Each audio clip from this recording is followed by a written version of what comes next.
اعوذ باللہ من الشیطان الرجیم بسم اللہ الرحمن الرحیم ولا تحسبن الذین قتلوا فی سبیل اللہ امواتا بل احیاء عند ربهم یرزقون فرحین بما آتاہم اللہ من فضلہ، اور نہ گمان کریں وہ لوگ جو قتل کیے گئے، ان لوگوں کو نہ گمان کرو جو قتل کیے گئے اللہ کے راستے میں کہ وہ مردہ ہیں، بلکہ وہ زندہ ہیں اللہ کے رب کے پاس اور ان کو رزق دیے جاتا ہے۔ پس وہ خوش ہیں جو کچھ اللہ تعالیٰ نے ان کو دیا اپنے فضل سے،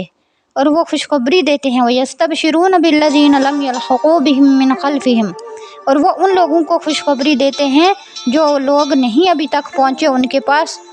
پاس ان کے پیچھے، أَلَا خَوْفٌ عَلَيْهِمْ وَلَا هُمْ يَحْزَنُونَ، اور نہ وہ غمزدہ ہیں اور نہ وہ غمگین ہیں، ان کے اوپر کوئی بھی خوف اور نہ وہ غمگین ہیں۔ يَسْتَبْشِرُونَ بِنِعْمَةِ رَبٍّ مِّنَ اللَّهِ،